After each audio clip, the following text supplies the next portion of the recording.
Hey there, and welcome to the Crunch Time Performance Show. I'll be your host, Caden Thompson, and today we're going to get into a simple idea where your attention goes, your energy flows. But before I get into it, I just want to give a quick reminder. If you aren't already following the show, please do. That way you won't miss any of our weekly uploads. And with that being said, we'll jump straight into it. So I want to take this opportunity to give a quick reflection on this last week for me personally, and then use that reflection to relate it to this idea. And this idea, where your attention goes, your energy flows, comes exactly from the reflection that I had on this week for myself. So this last week, for me personally, I have been investing heavily in my friendships and my relationships. And I've also been extremely invested in another personal opportunity, another personal work opportunity. And those two things have, like I said, taken a lot of my attention and in turn taken a lot of my energy, which has pulled a lot of my energy from content creation and reading and developing ideas and formulating thoughts about everything that I've been consuming. And instead, it's created an anxious attachment, specifically with the work opportunity, because in this moment, there's nothing I can do about that opportunity except wait and think about it and worry and tangent. What good has worrying ever done for anyone? Right? Doesn't add years to your life, minutes to your life, doesn't make the opportunity any better. Right? And so worrying is just a net negative altogether. And with that, my attention is set on worrying. And so bringing it back to where your attention goes, your energy flows. If I'm worrying about something and that's taking my attention, my energy becomes that same anxious, disconnected from the present moment, and interlinked with our self-one. If you've never read The Inner Game of Tennis, there's two selves. Our self-one is our analytical and judgmental mind.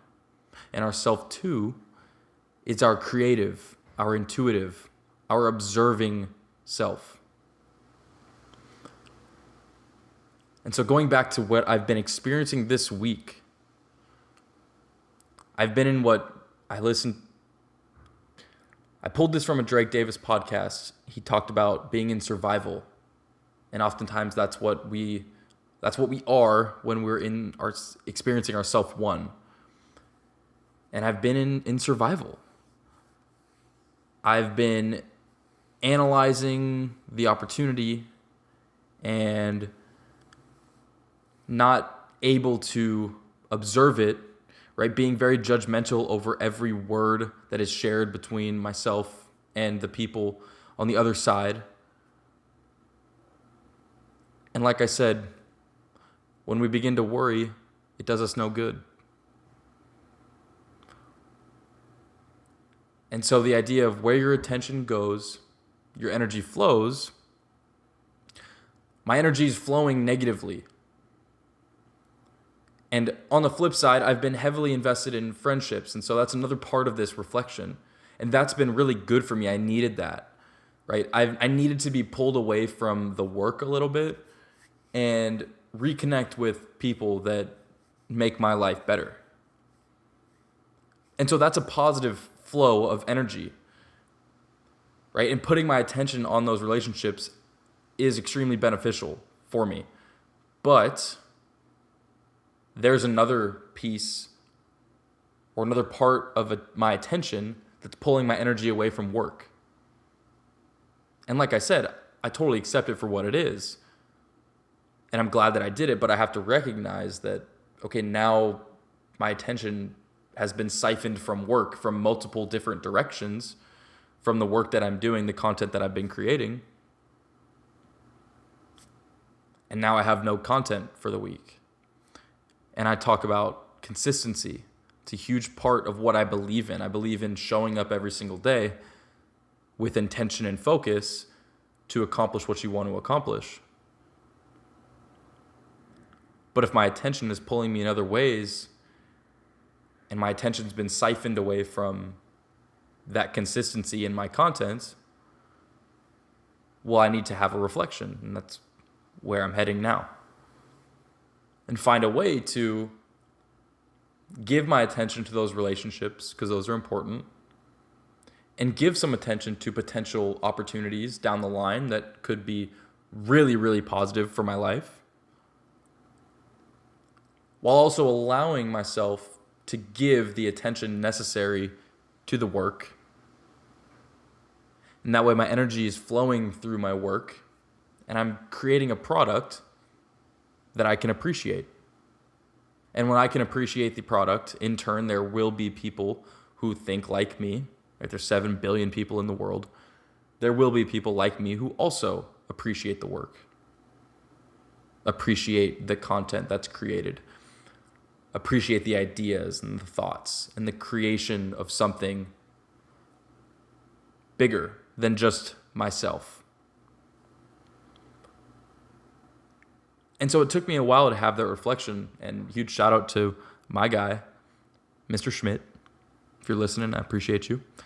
Shot me a text today. Hey, when's the next podcast coming out? Wow. Major reflection moment for me, and that's what was the catalyst for this moment, and it allowed me to step away for a second from where I've been and observe what I've been doing. And the attention on this new work opportunity has created a ton of anxious energy that is not benefiting me, that is creating stagnation in my creative and blocking a lot of the content that I was intending to create.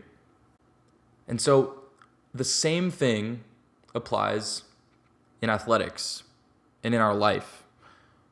There's multiple different ways to apply this, and I want to apply this to athletics because that's where my passion is.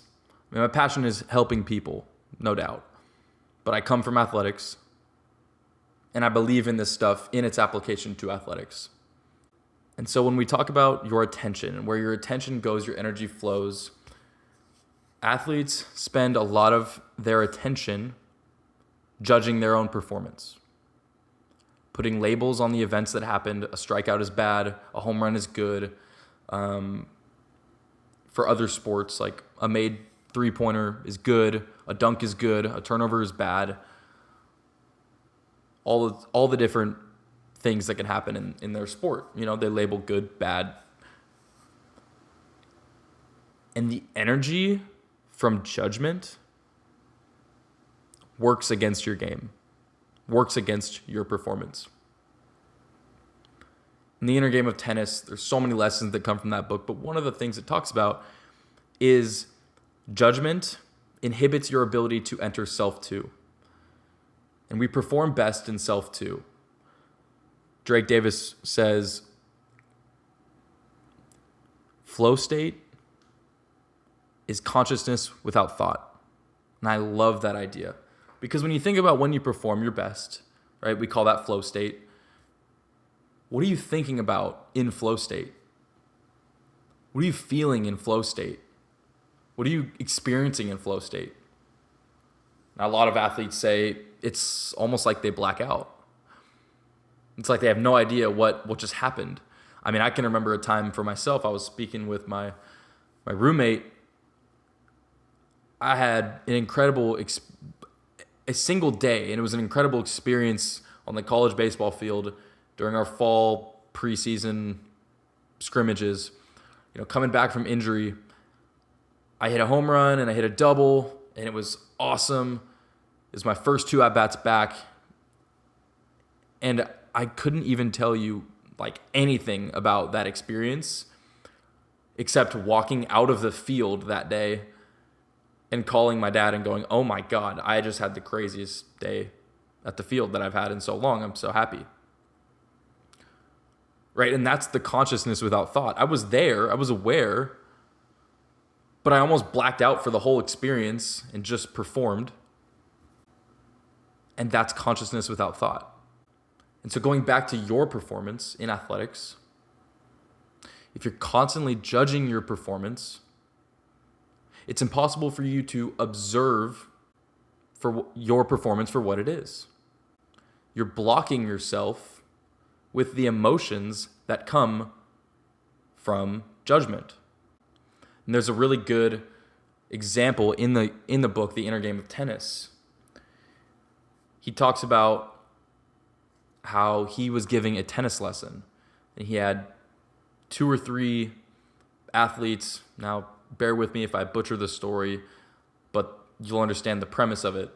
He had 2 or 3 athletes, and he was giving them a lesson, and they were working on their stroke, and after 30 swings, they'd put every ball over the net, bounced into the back corner, and all the balls had ended up like back against the wall there.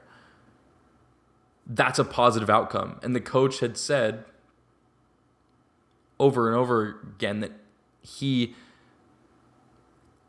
never took the opportunity to congratulate them for that during the process.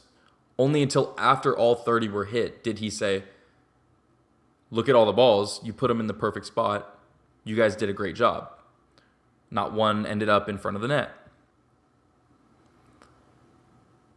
Now the coach went on to give them another set of 30. And during this set, they put, I think, 8 balls off the net, in front of the net. The simple change that happened for those athletes was they now had a judgment of what is good and bad.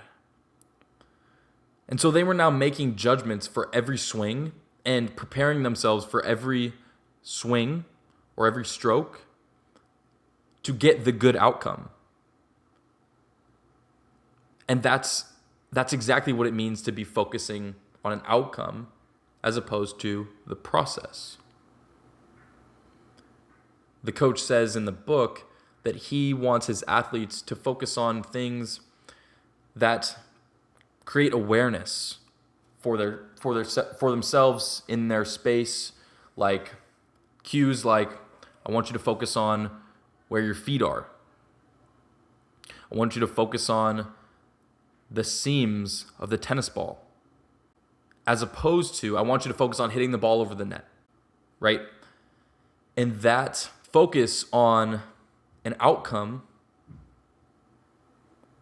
as opposed to the focus on the process, is what inhibits those athletes from consistently doing exactly what their body is capable of. That judgment creates tension in their game. They tense up different muscles that they don't need to perform that action because their self one, their judgmental analytical self, is telling them, okay, we need to get this ball over the net. Here's how to do it. X, Y, Z, go. As opposed to where we know we perform best in consciousness without so much thought. Being aware, using a simple clue like, where are my feet? Or how do the seams look on the ball? Right? A much different focus that has nothing to do with the outcome itself. Simply rooting you in the process of what you're doing. And so for athletics, let's wrap it back to where your attention goes, your energy flows. If your attention is set on outcomes, you're putting yourself in that self one, that judgmental self who tenses up and won't allow you to access all that your body has to offer, whatever sport you play. On the flip side, if your attention is on awareness and observing, awareness of your feet and the ball, now you're entering that self two. And that intuitive self knows how to complete the task at hand. You've prepared yourself to complete the task at hand. Self two will just do it. And that's the difference between trying to do it and letting it happen. If your attention is on trying to do something in the game, trying to bunt the ball on the third base line, trying to field the ground ball with two hands and take one shuffle, as opposed to focusing on something that builds awareness for that situation, like when you're bunting, following the seams, or looking for the blue Rawlings logo on the ball before you bunt it. Right? You'll probably never literally see it, but just the awareness and the attention of focusing on that pulls your attention away from the outcome. Fielding a ground ball, same thing. My coach used to always make us count the hops. Now, what he was doing was pulling our focus away from the fielding and the outcome of fielding the ball correctly and throwing the ball correctly, and instead putting our focus on the awareness of how is the ball moving, right? What are my feet doing to get there? So I'm building awareness for the ball, and I'm building awareness for my feet, and I'm letting it happen as it's going to happen. You've prepared yourself for it, and so you just have to let it happen. And I want to change pace a little bit to a different idea. It still applies to the overarching thought of where your attention goes, your energy flows. And it has to do with people in their everyday life and how to get action by rerouting your energy into creativity. And so in my reflection, I found myself consuming a lot of ideas and a lot of thoughts that my brain was concocting, but I was thinking them and then consuming them back. Negative thoughts, anxious thoughts about this opportunity. Is it going to happen? What is it going to look like? How much money am I going to make? How hard is it going to be? Who am I going to be working with? All those things. All those things that I don't have the answer to, but again, they're taking my attention. And so I'm consuming. And I've created a negative loop of consumption and no way to express a lot of those things that I'm experiencing because, again, I don't have the opportunity. There's nothing I can really do. I can journal maybe to get those thoughts out, and I did that. But getting back to consumption and creativity, your consumption takes your attention. So whatever you consume takes your attention. And that, again, creates your energy. And so if you're constantly consuming things that are creating negative thoughts, your energy becomes negative. Social media, a fantastic example of this. Like, it's so easy to consume more information than our ancestors would have consumed in a lifetime within 5 to 10 minutes. And I really don't think that we are set up to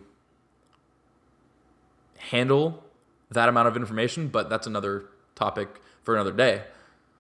But creation is the entire premise of Self 2.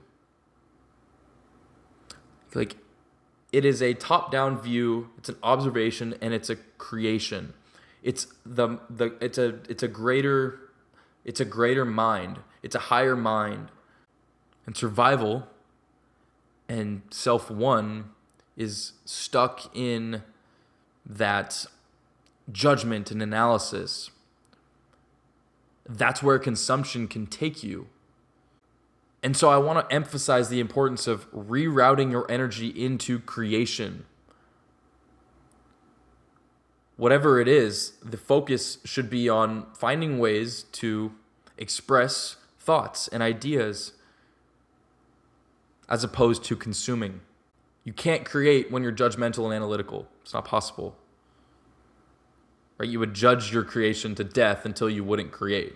When we consume, we put ourselves in self one. Now, self two, where we want to be, where we know we perform the best, is when we're creating, writing, listening, observing, feeling, activating our senses. But mindless consumption creates stagnation. And that's exactly what I've been feeling this week. I've been consuming, and not creating. And it's created stagnation. It's created a loop of more stagnation, right? It's the start that stops most people. And so when you lose that momentum of creation, you get stuck in that judgmental, analytical space, it's hard to exit that. And so you have to find a way to activate that creative mind. And so like I said, writing, journaling, hiking, playing a game that puts you in a creative mind, like pool or throwing darts, playing video games if that's what it is for you. I've been recently wanting just having the urge to play Minecraft, and unfortunately I don't have a console anymore, and I haven't had a console for years, but that I know that would put me in a playful, creative attitude. And something I've been thinking about as it pertains to creation is that something in my life, a belief in my life that limits me is, and this is a self-one survival belief and thought process, is paying far too much attention to what other people think about what I do and who I am and what I create and what I say and how my life turns out and all those things, right? How people perceive me weighs far too heavily on me than it should. And so one of the ways in which I fight that, for lack of a better word, one of the ways I work through that is creating and finding a way to post a video on Instagram or finding a way to create a podcast. It's like an act of defiance for me because every fiber is telling me no. Any excuse I can make, I will. It's probably a harder challenge for me than it is for others to make content because I pay far too much attention and far too much energy into what other people think about what I make and who I am and the things that I do. And like I said, it's an act of defiance for me saying I will overcome this limiting belief when I make a podcast and when I make an Instagram reel or when I post a stupid video of me dancing or doing something just silly. I have to overcome the thoughts of how are people going to look at me? Are my friends going to think this is stupid? Our potential partner is going to think this is dumb and going to take me write me off for it. But then you have to also remember this. Like, who are you? And what is important to you? And if not creating and not expressing yourself in the most authentic way possible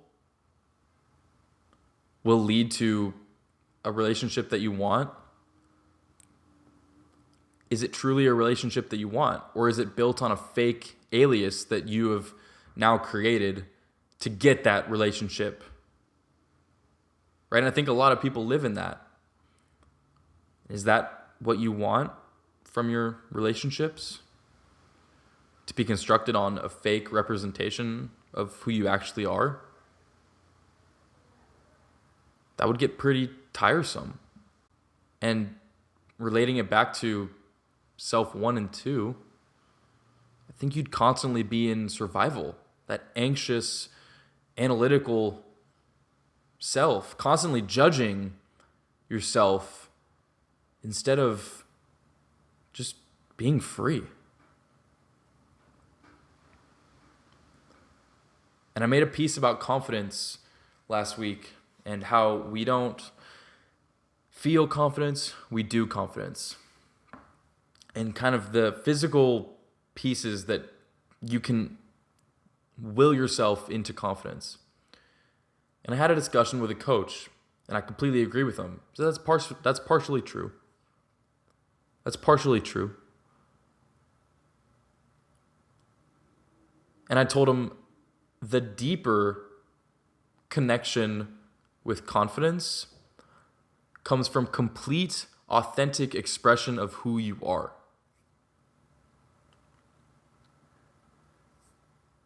And when I think about it that way, I remember and I forget about what people have to think about me. Because if I was completely free of judgment, of analyzing myself, judging all the things that I do, if I was completely free of all that and I express myself completely freely, there's no greater form of confidence. Because who can impact you but you at that point? What greater form of confidence is there than that of someone who just completely expresses themselves exactly as they are? No greater form of confidence in my mind. And that's why I think athletes who retain a sense of creativity and freedom of expression are typically the athletes that succeed. Some athletes and coaches think that they shouldn't act that way. They shouldn't be that way. And there is a line. I get it. There's a line. But being free, playing free, one, allows you to enter self two, but also gives you the highest sense of confidence you could possibly have because you're expressing yourself exactly as you are.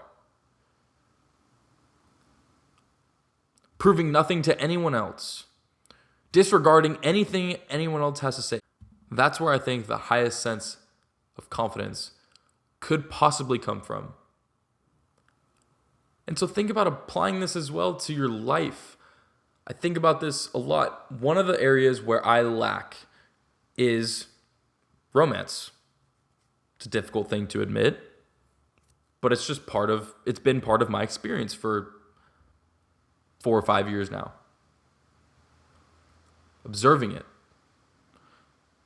Leaving judgment aside, working with myself to just observe that fact and be aware of it. It's not good or bad. It's provided me opportunities in some parts of my life and taken some parts of my life away in other aspects. It just is. Now, what kind of confidence would I bring to a relationship, or what kind of partner could I be in a relationship if I was fully willing to express myself as I am without judgment?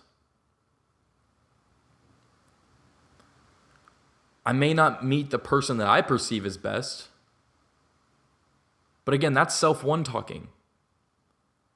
And self two will let it happen when you are expressing yourself. And so it's an interesting application to the idea of self 1 and 2. But I think it's true. I think it's true. When we let it happen, it will happen. And until then, you're just going to get in the way. And one more application of this is your job and your work and the way you go about life, your occupation, all those things. Do you express yourself to the fullest extent in those areas of your life? If not, in a way, you're putting up a facade. And that's okay.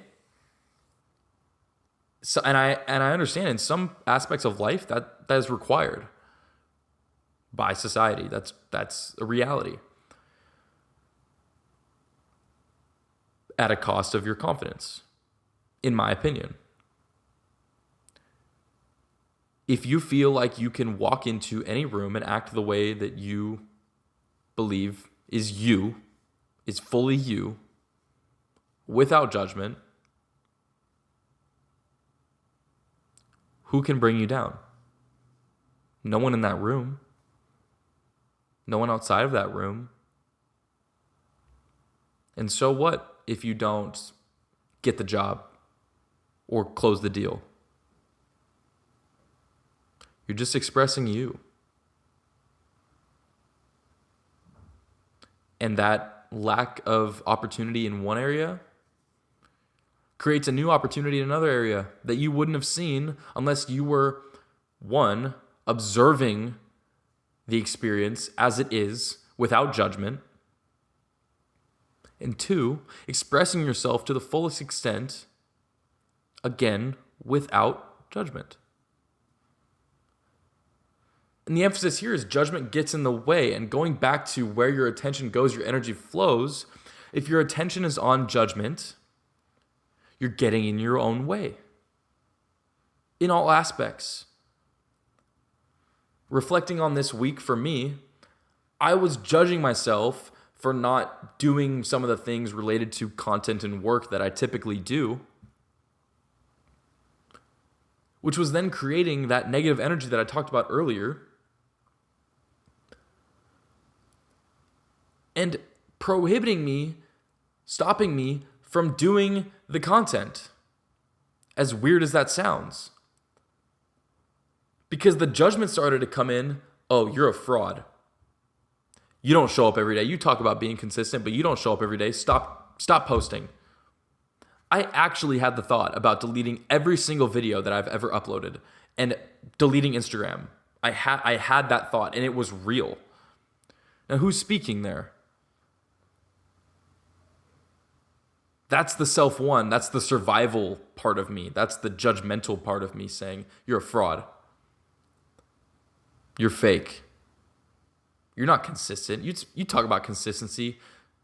Who are you to talk about consistency when you can't show up? You haven't showed up for the last 3 days. Who are you?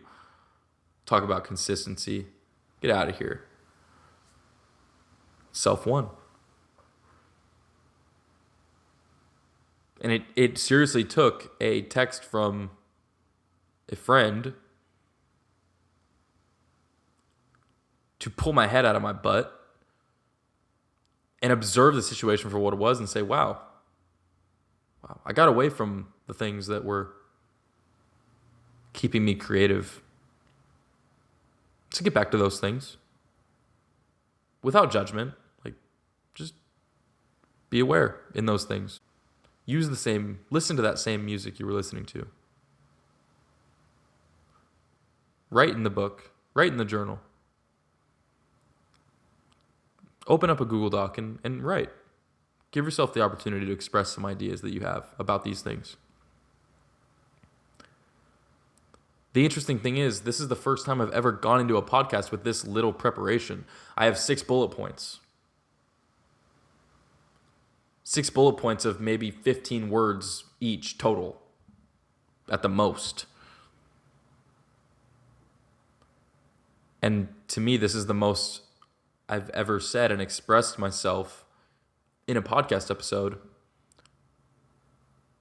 without allowing myself one to take over and just write everything out. I was in the shower before this and I was kind of working through what I wanted to say, allowing myself to just be free and express the thoughts without judgment. I didn't have things I needed to work through in that internal conversation. It just was.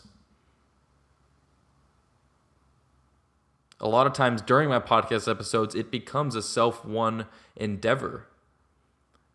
I block myself from speaking freely. It happens even now. Like, you see it, you hear the pauses. Sometimes I get stuck. That's self one coming in saying, well, you got to say this and you forgot to say this. You didn't forget to do anything. You didn't have to do anything. Things just are. You are just speaking. I am just speaking. You are just listening. I have no direction anymore. This is me just letting self to do it. Getting out of my own way. And so I've been going for a long time now, and I'll wrap it up with this. Your attention goes, where your attention goes, your energy flows. There's a lot of different ways to apply this idea. But remember, being creative over consuming always wins. And if there's one takeaway, shout out the inner game of tennis. Forget judgment. Good or bad. Or here's my self one telling me I forgot to talk about something. Not only do you not judge bad things, we don't judge good things either. That's one of the lessons from the story of the tennis coach who gave his players 30 swings, 30 strokes. When he told them how good they did, now they had a benchmark for what was good and what was bad, and so they were trying to do good. Keyword, trying. Trying as opposed to letting it happen. And so we don't need to set benchmarks for what's good and bad. What makes a good podcast? What makes a good video? What makes a good run? What makes a good day at work? We don't have to judge things as good and bad. That way we don't have to try to do good. If we immerse ourselves in the moment of that thing, whatever it is, and create awareness for ourselves in that moment. Specifically, I think the idea of creating awareness within a piece of that moment that can tie us to that moment itself, like in the inner game of tennis, it talks about looking at the seams of the tennis ball, right? Creates awareness of the ball in the moment, and so it can kind of anchor us down in that moment without creating too much like hypertension. That is how you get into that self too. And you can get creative through that process. And you can eliminate judgment with that. There's no way to judge the ball. I mean, I guess you could, but you're going to judge the seams on the ball? Like, no, they're not good or bad. They just are. And so if your attention goes to observation and awareness, your energy will find its way to the same places. I think that's everything I want to talk about today. I really appreciate you tuning in. This was a long one. If you enjoyed it, drop a like, share it with someone that might need it, follow the show, all those good things. I really appreciate you tuning in, and I'll catch you in the next one.